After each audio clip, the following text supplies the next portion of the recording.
Hey, what's going on? I'm Barry, and we're getting back into some Band of Brothers. I definitely took y'all's warnings for episode 7 a little bit for granted because it was rough. We lost some main characters. Joe Toy went down. Garnier went down. Buck went down mentally. It was a rough one. We lost Hoobler.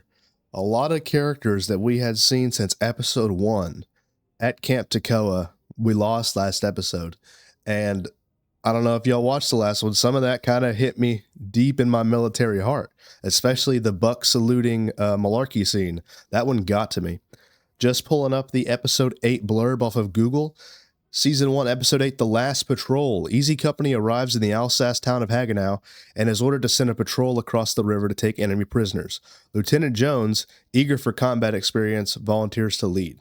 So you kind of figure that with Peacock getting sent home, that with Lieutenant Dyke getting relieved of command by Lieutenant Speirs, hopefully Captain Speirs now, that you're going to get some new officers in. Replacements are not relegated to just junior people. They're not relegated to non-commissioned officers. You can get a replacement at any level in the chain of command, at any level of the NCO support chain. It's the responsibility of the people in place to train the new people coming in, regardless of their rank. Obviously, yeah, you trade the new guy out of basic training to standard, but you also have to train the new officers, the new platoon leaders. You have to train them while they're also in charge of you, while they're also your commander. It's a kind of a weird balance you got to find. Not to brag, but you put the best gunner on the tank with the new platoon leader, with the new lieutenant. And I wouldn't let them be my tank commander without working every position in the tank first. So I would make my brand new lieutenant, who is supposed to be my commander on that tank, drive, which is something that a brand new private out of basic training does.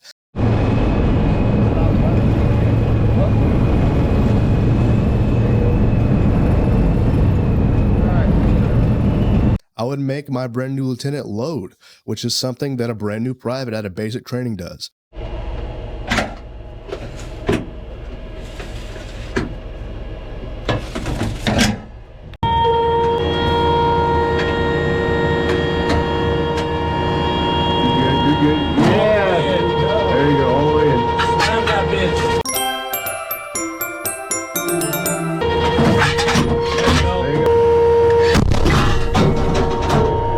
When we were doing live fire accuracy screening tests, I would make the lieutenant sit in the gunner's position and do it while I sat in the tank commander's seat, which is something a junior non-commissioned officer does.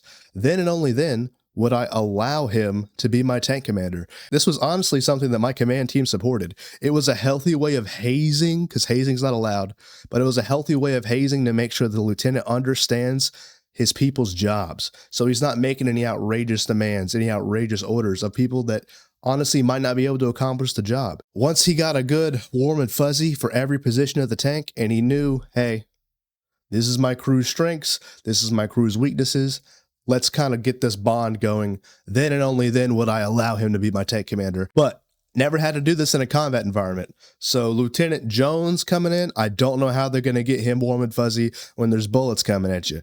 I've only ever had to do this in a training environment when you got a little bit more leeway, a little bit more space. But let's quit talking. Let's get watching. Episode 8, The Patrol. We had lost some very good men there. Toy and Garnier had lost their legs there. A number of other people were killed. It was a difficult situation there. I don't know the exact amount of men that got killed in that, but 6, 7 of them were real close friends. I think Lipton said like 80 guys died. You have a feeling you're going to live through the war. You have a feeling it's starting to ease off. That will get you killed. You can't account for it.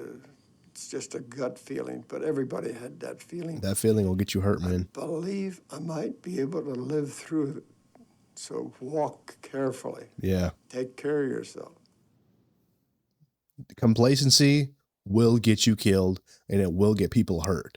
That feeling of I'm going to make it, so many people have been taken out right when that thought goes through their head. February 9th, 1945, Haguenau, France. We are almost done, ladies and gentlemen. We're getting there. The 101st Airborne had been made famous by what it did in the Battle of the Bulge. Newspapers called them the battered bastards of Bastogne. Badass They've name. been through hell on earth and were now pulling into the comparative paradise of Haguenau. There's buildings. The war still coming from just across the river. This When I was finally able to rejoin Easy Company, they looked nothing like the heroes who had just helped win the war. I recognize his voice. Forget it. It's the guy that got hit by the artillery shell in Crossroads. Come on, I haven't been gone that long. Jesus, yes you have. The guy that went, they got me. I can't believe they got me. Yeah, that guy. Chocolate bar guy. Sergeant Martin? What do you want, Private? Oh. Sorry, sir. My name's David Webster. I just got back from the hospital. Good for you. Oh, they're pissed he didn't break out early. The guy, Hubler, where's he? Yeah, right. Report to second, Webster. They'll find a place for you. Next truck up, Webster. You'll find second. Move. He don't know. He don't know no better, but he'll learn quick. Leading the platoon. Sergeant Malarkey is. What, no officers? I guess you didn't hear. No, what's that? Making Malarkey a lieutenant. Oh, shit. On fast track now. Really? That's great. Yeah, isn't it? Yeah. Jackson, help me up, will you? Lieutenant Malarkey. You come from the hospital? Yeah. Must have liked that hospital. 'Cause, we left Holland 4 months ago. Well, I wasn't there the whole time. There was rehabilitation, then the replacement depot. Well, I'm sure he tried to bust out and help us in Bastogne, Web. I don't know how I would have done that. It was funny, because Popeye found a way. Garnier found a Toy way. Alley, right? Back in Holland. Yep. And Garnier and... Yeah, Yeah, where is toy. Garnier? He's still your platoon sergeant? Yeah, Bill got hit. Blew his whole leg off. Sarge. What's the matter there, Webster? Nervous in the service? No, I'm fine, Sarge. Why don't you go talk to Captain Speirs? Make sure he wants you with us. Captain Speirs. Let's go. What happened to Captain Winters? He's running the whole battalion now. Sergeant Malarkey said to check with the CO if I should be in second platoon. Have a seat, Webster. We'll get you situated. Oh, he looks miserable, boy. How long have you been sick? Long enough. About 4 years. He wants us to cross the river. Yeah, but that water's cold. Had to be a full moon. So much for the cover of darkness. Look at this This is Company dude. CP for Easy. Oh, that's the new lieutenant. As you were. Lieutenant Jones looking for Captain Speirs. He's on his way, sir. Why don't you sit down? You know what you're gonna do for this? And let Speirs handle it. Right. Captain Speirs.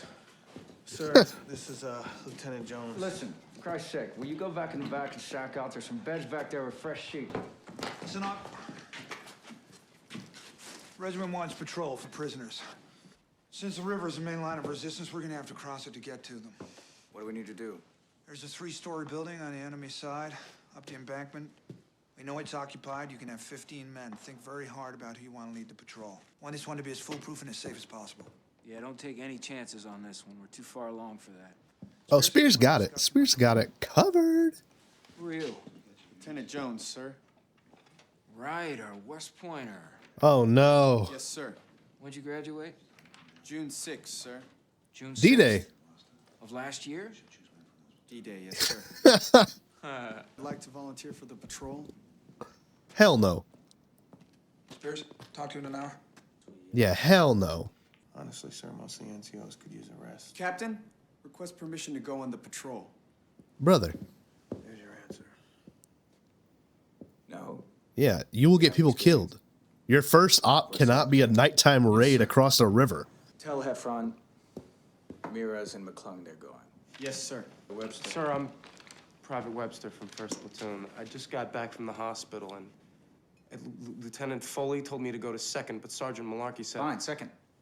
Take, Lieutenant Jones. Lieutenant.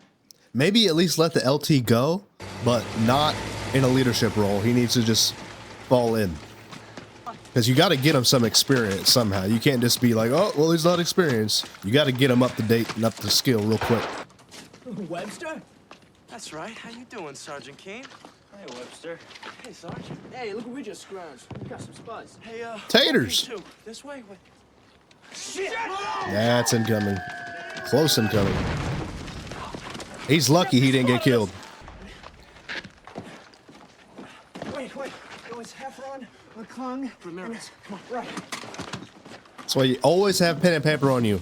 Always have pen and paper. Sergeant. Damn, they got This is beds? Lieutenant Jones, just assigned to 2nd Platoon. Malarkey looks rough, dog. Sergeant. Congratulations on the battlefield commission. What? They're making you an officer, no? Me? No. You must be Okay. thinking of First Sergeant Lipton. They got it. They got me too. So you're without a platoon leader. No, not anymore, Lieutenant. Right. Is this kid out of high school yet? He's at a West Point. West Point. West Point, Isn't that man. where Ike went? Everybody likes Ike for president. Yeah, he actually graduated with his son. What do you know about this patrol thing? Oh, he about to snitch, or he about to leak the whole plan. I don't. Bullshit. He heard everything. You were there, right? At the CP? Captain Speirs is to pick 15 men.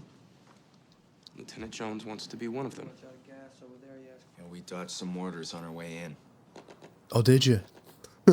Mortars, you say? You also got some sort of railroad gun back there. Just give us the names, Webb. Who? Well, if I tell you, you can't let on that you know. Your secret safe, Webb. Nope. Who is it? About to get his ass. Heffron. Shit. McClung. And you. There is a patrol set for tonight. So far, Speirs wants McClung. No. Yeah, we've just fucking heard. Webster here told us. Dickheads. Easy White. All right, let's move. Clear it out. Move.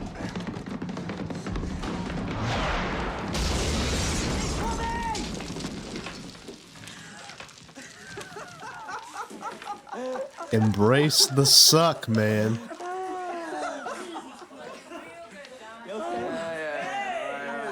Showers. Let's go. Come on. Funny as hell. All right, I'm leading this patrol. Damn. CO wants Grant. Lieb got Wynn, Jackson, Shifty from 3rd Platoon, and Webster. Can't believe they're gonna make Malarkey lead it. Christ, he only lost his 5 best friends. What the fuck's he got to look for? Has it been a long time since your last shower, Professor? I hate that guy, man. You weren't there. That's the same guy that was giving dude crap for the unit citation. Remember when you missed the jump on D-Day? Pepperidge Farm remembers. Don't come at me sideways. Hell nah. Lieutenant Jones wanted to experience Your ass. before the war was over. Yeah, but he can't Malarkey had lead been on in the front combat lines yet. every time Easy Company had seen action since D-Day. If it was possible for them to switch places for the patrol, it would be a small moment of justice. Did you hear what happened on D Company's patrol last night? What? Replacement lieutenant blew his foot off, stepped on a shoe mine. Damn. Jim from West Point had to come back empty-handed. Them toe poppers will get you, dog. A detonator is placed through a hole in the front, and the firing pin set. The lid is then partially closed, but prevented from closing entirely by a small twig placed under the edge. When this twig is disturbed, the lid falls, knocking out the pin. This is sure one little package that should be clearly marked. Handle with care. Jesus Christ. You know what? The hell with it. Not in my vest. I gotta go blast this house. You happy now? You coming, Perko? Make yourself beautiful. I'll be right back. Gotta go blow up a house. Sergeant, is Captain Speirs gonna be where you're headed? Same vicinity, yeah. All right, then I'll join you. Where are we going? To the house. I gotta blast. Is Captain Winter's gonna be with him? Jesus. What? I don't know. Maybe. They smoke cigarettes. Then I'm coming too. All right, come on, guys, please. Come on. Oh, they about to raid all that shit. Third house on the left. As soon as our men are back in the boats, I want a quad 50 opening on. Hell yeah. About the patrol. I feel Don't that I should ever- go on the patrol, sir. I know it. Unless there is a life on the line, when you see two senior officers planning some shit out, shut up and listen. Because if you want to go on the patrol and you were listening, they're talking about the plan. They're talking about the contingencies, but you want to butt in to try to get on the patrol when you're interrupting valuable information. Never interrupt your boss when he's trying to spit some advice or when he's giving out some tactics. God, he'll learn. He'll learn the hard way. It's okay. It's all good. Information on the CP? Third house on the left. See, imagine if he just walked up and waited until this conversation was over, because now he knows that there is an enemy CP, third house on the left from where Captain Speirs was looking. They have a quad 50 in reserve to open up once the guys get across the river. But no, Lieutenant Jones wants to butt in and try to be super duper West Pointer, and now he's interrupting the whole flow of the conversation. That's something you also learn with experience, is when to talk and when to listen. As soon as our men are back in the boats, I want a quad 50 opening on. Captain Winters? They, About the patrol, I feel that I should go on the patrol, sir. I know I could use the experience. and now he's also going over Speirs' head. Captain Speirs told him no. This is not a mom says no, you go ask daddy situation. Your commanding officer told you no. You do not go to his boss and ask him instead. Incredibly unprofessional, and that's something you should have learned at West Point. Denied. Thank Anything you. else? You're not gonna lead that patrol, Lieutenant Jones. Nah, Speirs be having a talk with him. Go on, Lieutenant. It looks like Sergeant Malarkey could use a break, sir. I've discussed it with him, and he said that he did not mind if I took his place on the patrol. That was nice of him. Captain Winters. Yes. I'd really like to be on that patrol, sir. If it's true the crowds are finished, I haven't really done anything except deliver mail and type morning reports. Absolutely. Thank you, Captain. Fine, you can go. There'll be a briefing. CP 1700. No way. Not on his first day. They'll probably give it to See any some other officer here? senior NCO. So who's in charge of this bullshit? No, he ain't. If he ain't, it's you, Chuck. As you can see, we've assembled 15 of you here for this prisoner snatch tonight, 0100. Just a couple of points. Secured 4 rubber boats to get you across the river. Lieutenant Jones here is the ranking officer, and he'll be along as an observer. There we go. Sergeant Martin here will lead the patrol in Sergeant Malarkey's place. The whole battalion will be covering your withdrawal. We hear these whistles, we open up. So don't blow them till you're back in the boats with your prisoners. Remember, it's about prisoners. Don't pop the first thing that moves. Clear? Yes, sir. Good. McClung, Sisk, Cobb, Garcia, and Webster as translator. The rest of you guys at base of fire with Sergeant Grant. Don't know if you're picking up on why dude's pissed. He has to go now because Webster put the nice bright idea in Captain Winter's head that Malarkey shouldn't go.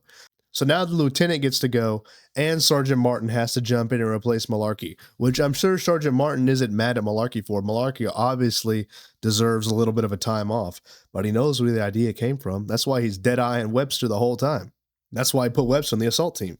Form in on the left, Sir? Four on the right. Sir. Yes. Liebgott and I, we both speak German. Yeah?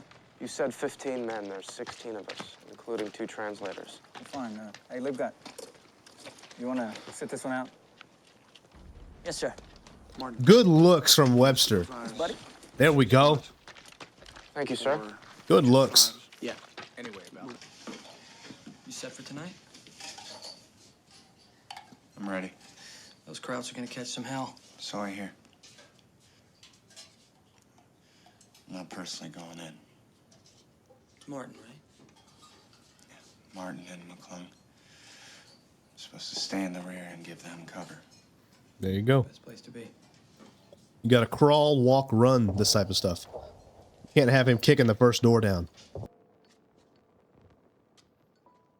wonder if blackening the sights actually does anything to stop the glint.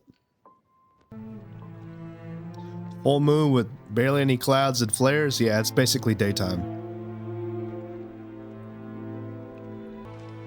Whoever swam across to put that drag line over there is a G. No sign of any AP mine.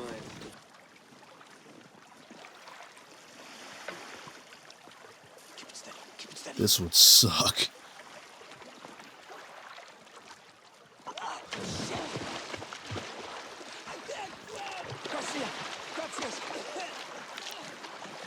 So this is something that you check for in the briefing, in the planning phase. Hey, if we're crossing a river, let's make sure all of our guys are competent in the water. Because 1, your boats might fail. 2, you might lose access to your boats on the trip back. And 3, you might not be able to ride in a boat if you got a lot of prisoners. So someone might have to swim. That's something that honestly was a failure in the planning phase. Winters and freaking Speirs should have had that checked out, ready to go before they just started picking names. Because now you got 2 guys to save this one dude who's drowning in a foot of water. Not ideal. Oh, also your cover's blown. Good job.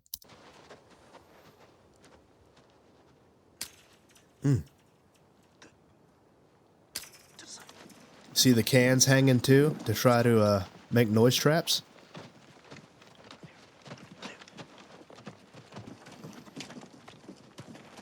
I bet you get your big head down. Thank you.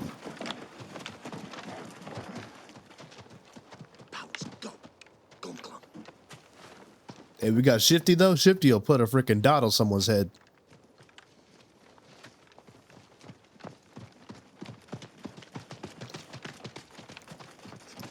So in a non-permissive environment like this, they're obviously in a hurry, but you have to do what you can to minimize your noise signature. So you see all these puddles around. You got to try not to step in the puddles, man. You hear the splishy splash.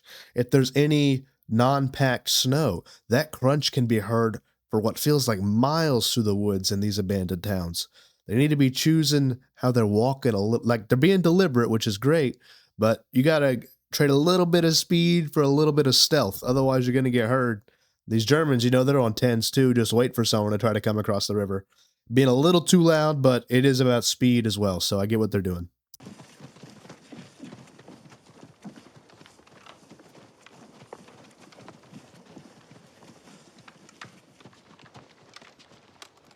Here we go.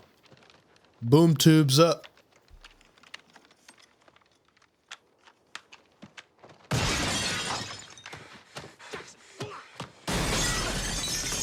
Let's go. Jackson, wait. Hey, brother. Come on, man.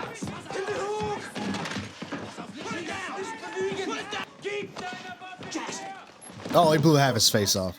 God damn. So when it comes to grenades, the fuses are not all identical. Some will go off quick, some will go off late. Yeah, it's not Call of Duty where you count 1, 2, 3, boom every time. It's like between a 3 to 8 second fuse, depending on what factory made the grenade, what factory made the fuse, all that kind of stuff. So all the grenades he's been using, he's expecting to go off a little quicker, and now he delayed just a touch and blew half his face off. You got to be careful in these situations, man. I understand the adrenaline's rushing, but everything has an order of operations, and breaching a room with grenades requires the grenade to go off first. Unfortunate, but like I said, all mistakes are learned in blood. Move out. Let's go. Move. Yep, they're up now. Those satchel charges are so cool. Come on, Shifty. Ooh. So you know they got some kind of setup over by the church too, because a lot of the fire's coming from that church area. Jesus Christ, come on, blow the goddamn whistle!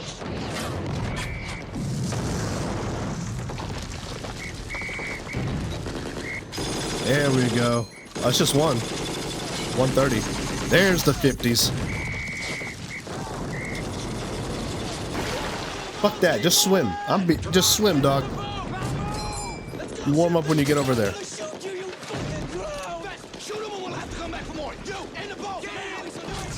Imagine getting kidnapped in World War II. That's some crazy shit.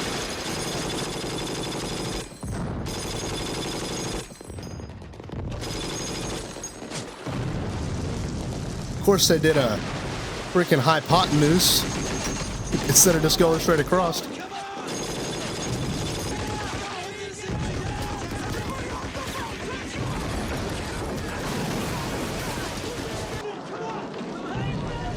Man, you don't look good.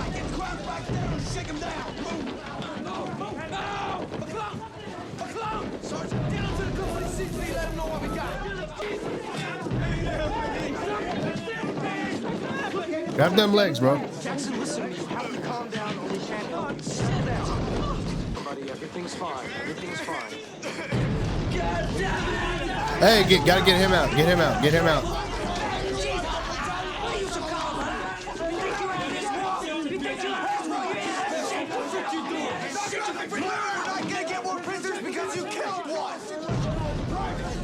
Calm down. Light, I need some light. Give me some light. All right, look at the flame. Jackson, look at the flame. Okay, that's good. I know that hurts, Let's get him man. out of here. Let's get him out of here. You all right, Jackson? Oh, no. Jackson, we're not gonna die. We're not gonna die. I need you to hang on. Check a little bit. That's some internal bleeding, looks like.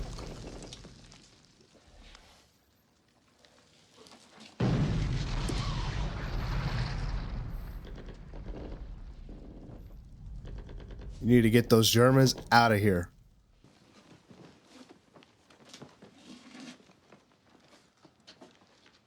Eugene Jackson was 20 years old. He lied about his age when he joined the army at 16. Oh, my God. His family, I'm sure, got a telegram from the War Department saying he died a hero on an important mission that would help win the war. In fact, Eugene lost his life on a stretcher in a dank basement in Haguenau, crying out in agony while his friends looked on helplessly. Private Jackson took a grenade frag rushing the enemy OP. It was his own grenade. He died of his wounds, sir. Any others? No, sir.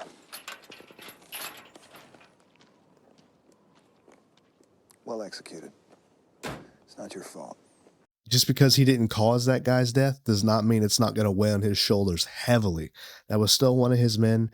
One of the people he was responsible for didn't make it back. You can tell just in this screenshot, Sergeant Martin, only a little bit of him is there.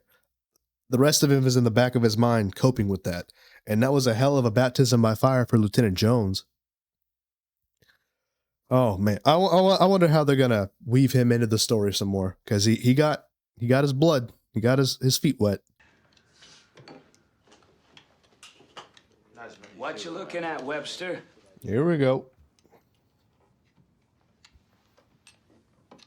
Yeah, that's what I thought, college boy. He's drunk, too. Are you drunk, trooper? Leave me alone. Answer the question. Yes, sir, I am drunk, sir.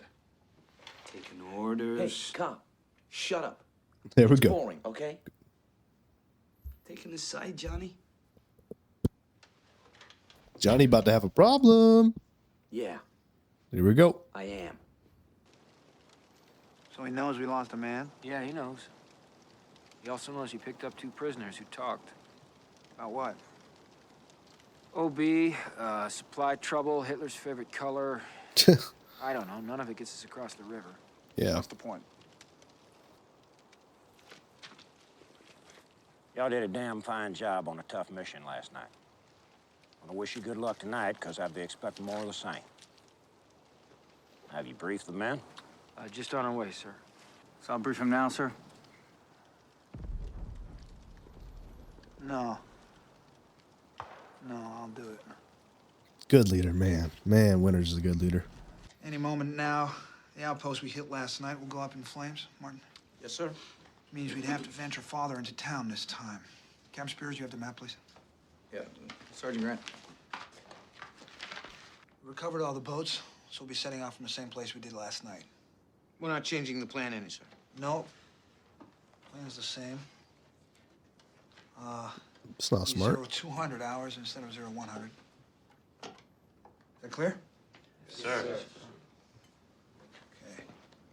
Good, because I want you all to get a full night's sleep tonight. Which means in the morning, you will report to me that you made it across the river into German lines.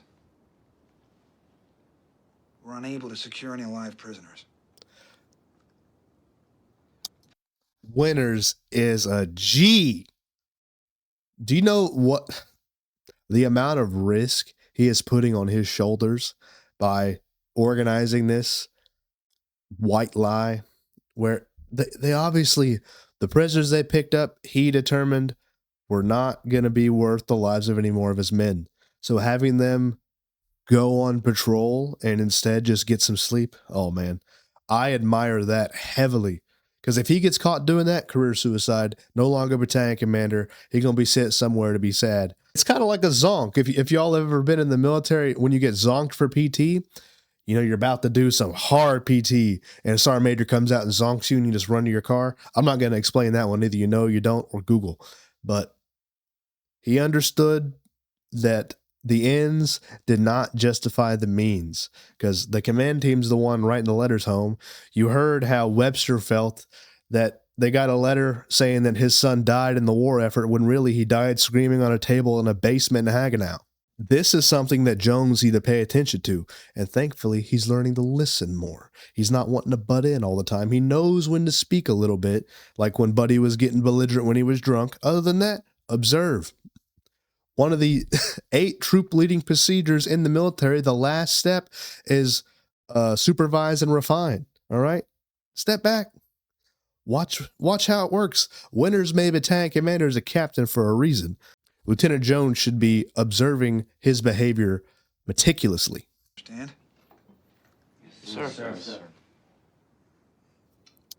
Another thing, the reason he still briefed the entire plan to everyone at the table is because, hey, shut the hell up. If someone asked you, here's what we did.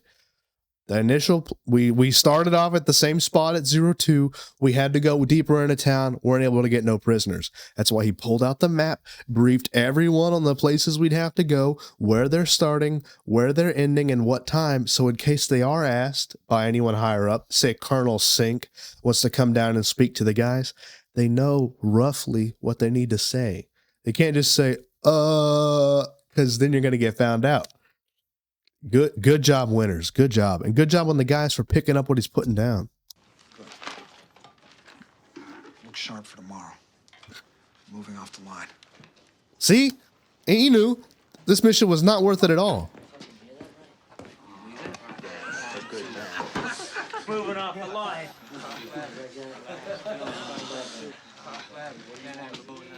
No. First Sergeant Lipton. Sir.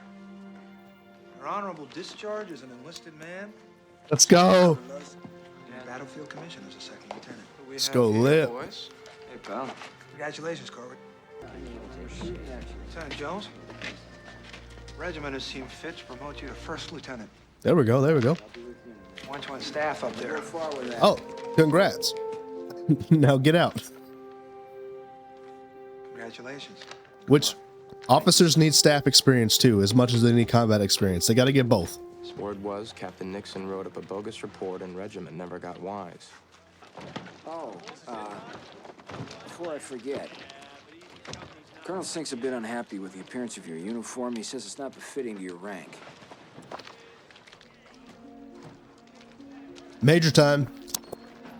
Major time.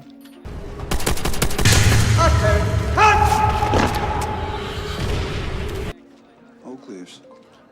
Let's go. Congratulations, Major. Nix is a G. I like him as a best friend, man. Major Winters. Winters is doing great, by the way. Battalion commander is lieutenant colonel position, and he's a captain. That's 2 ranks below.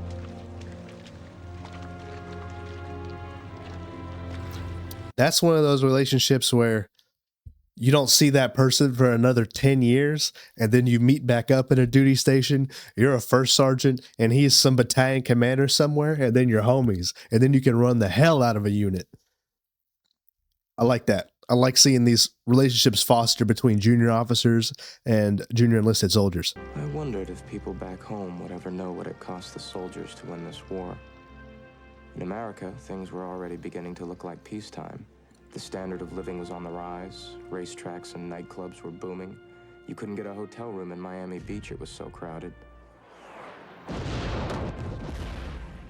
How could anyone ever know of the price paid by soldiers in terror, agony, and bloodshed if they'd never been to places like Normandy, Bastogne, or Haguenau? You'll never know. I'll never know. By the time they left Haguenau, Easy Company's European campaign had taken them from England to France, Holland, and Belgium.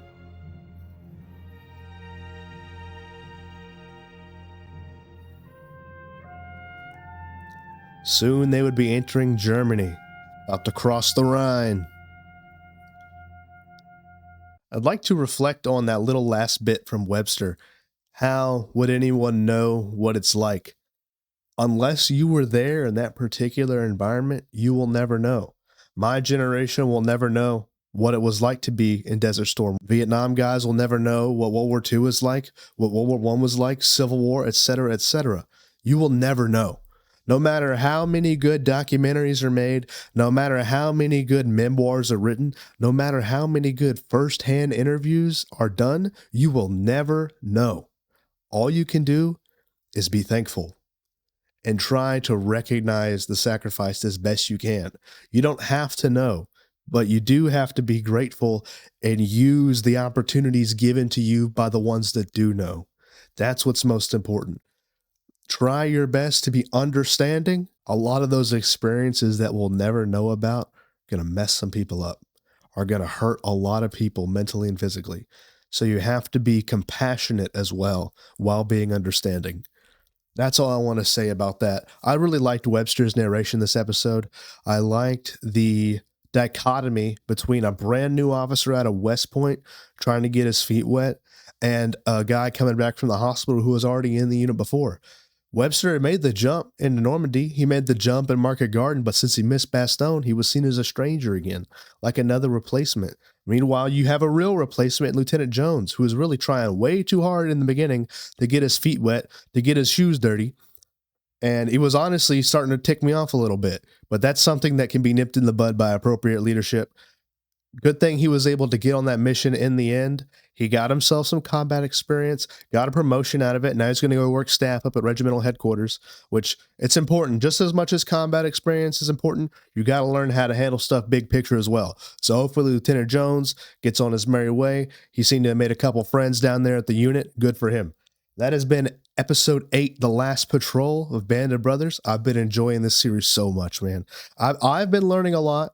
I try to be teaching a lot as much as I'm learning. I'm learning a lot about people who appreciate this stuff, aka you guys. I had my buddy text me the other night.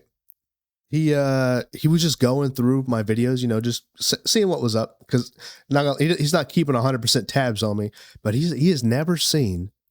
He said he has never seen a nicer comment section anywhere on the internet. I have not read yet one negative comment from anyone, and I read most, if not all, comments, and I try to respond to a lot of comments.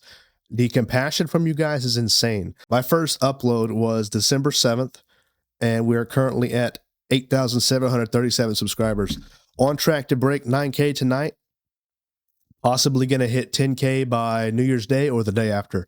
So excited, guys, and I really appreciate you sticking with me, you watching. A lot of people are clamoring for more, which is just mind-blowing to me that someone would want me to talk more. I talk way too damn much, or so I'm told. But it's been real. It's been fun. I appreciate your viewership. I hope you all have had a great 2025. If you haven't, I hope you have a kick-ass 2026, and I look forward to seeing y'all again in the future. Y'all take care.